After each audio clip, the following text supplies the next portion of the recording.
Let's go ahead with the Bank of Maharashtra first. What are the key investment thesis that you have on this particular stock, and why do you find it attractive at current levels?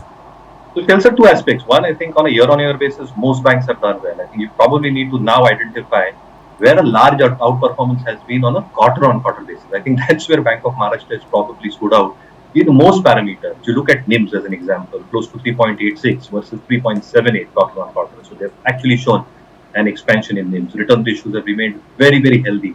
The capital adequacy continues to expand at 18%. NI growth has been quite stellar at 7% quarter-on-quarter. Credit costs have come down at 1.25. The management believes it can actually bring them down to 1% as well. The provisioning coverage sales is around 99%. So you can't ask for more in terms of how much more to provide in terms of the slippages and restructured book itself, which are also at a multi-year low, with GNPAs at 2.28 versus 2.47 and net NPAs at 0.24. Along with that, the valuations are very, very attractive at this juncture, which makes it a very, very strong case. The bank can actually do wonders when it reports numbers. So I think Bank of Maharashtra always stays up for markets.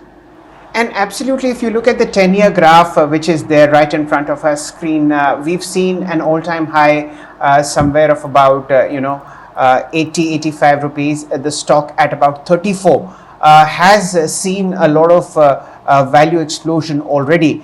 But as Mayuresh pointed out, deep value coming in.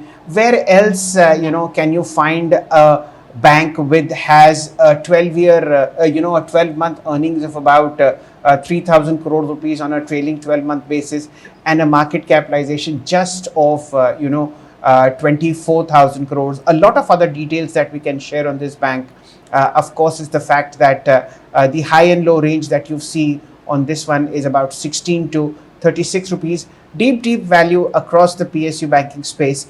And as Mayuresh very rightly pointed out, that it is one of those banks where deep value resides, and we've seen a single digit PE coming on these stocks. Would you believe it, Mayuresh, that on a 10-year CAGR basis, Bank of Maharashtra has given a negative return of 3 percentage points, and perhaps that is the margin of safety that we have in this particular stock. PE of just 8 and a price to book of 1.5. Would you want to elaborate on anything else as far as Bank of Maharashtra is concerned? Absolutely. I think what you rightly pointed out, Chelsea, was that it went through a phase of degrowth. And obviously that phase between 2014 to a large part of 2020 was when a large part of the recognition of asset quality pressures are getting played out. Capital adequacy was also getting eroded to a large extent. But as the bank started coming off in terms of recognizing the asset quality pressures, having the risk parameters in a more identifying fashion in terms of evaluating both the core book as well as the retail lending book to a large extent, the kind of slippages started coming off quite significantly, and that became very apparent in the last 2 to 3 years. The second aspect obviously is that there is a capital raise which is expected because capital adequacy can still go up further for Bank of Maharashtra, and that's why you probably are seeing that stock stay in a range.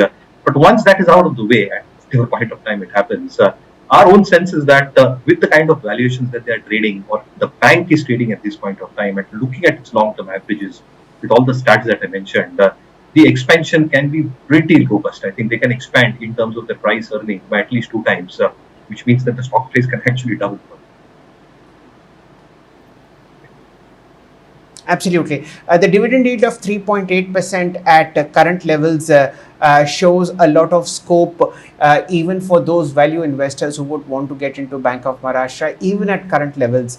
Mayuresh, would you stick your neck out, give a 1-year target on Bank of Maharashtra? So as I mentioned, I think we are looking at a 15-18% upside, which means basically I think you're looking at a target 44-45. But if you're a genuine long-term investor and believe in the structural story, this can actually double, as I said. If you like the video, do like, comment, share and subscribe.